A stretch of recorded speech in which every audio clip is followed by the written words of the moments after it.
Très bien, tournons-nous vers Marc chapitre 4. Je vais commencer à enseigner sur l'intégrité de la parole de Dieu. Je suis sûr que vous avez tous déjà entendu certains de mes enseignements et que vous connaissez déjà certaines des choses que j'enseigne. Et vraiment, le cœur et l'âme de ce que Dieu m'a enseigné est ce que j'appelle esprit, âme et corps. D'autres personnes peuvent parler d'identité en Christ, des réalités qui sont en lui. Il y a différentes façons d'y faire référence. Mais avant que je puisse enseigner sur ces choses, si vous ne valorisez pas, si vous n'accordez pas la valeur qui convient à la parole de Dieu, si vous ne comprenez pas la puissance qui est dans sa parole, alors tout ce que je vais vous enseigner sera vraiment inutile.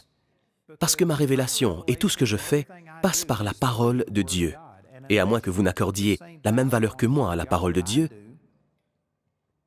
elle n'aura pas l'impact qu'elle devrait avoir sur vous. Donc, commençons cet enseignement sur l'intégrité de la parole de Dieu. Au chapitre 4 de Marc se trouvent deux des plus importantes paraboles que le Seigneur m'ait révélées. Dans le chapitre 4 de Marc, alors c'est dans les 20 premiers versets, Jésus dit que si vous ne comprenez pas cette parabole, c'est dans le chapitre 4 de Marc, au verset 13. Il leur dit encore, vous ne comprenez pas cette parabole, comment donc comprendrez-vous toutes les autres? Si vous regardez dans Matthieu au chapitre 13, il est question de la même parabole, dite un peu différemment, mais elle dit essentiellement que si vous ne comprenez pas les principes qui sont dans cette parabole, vous ne comprendrez aucune des choses qu'il enseigne. C'est une affirmation radicale. En d'autres termes,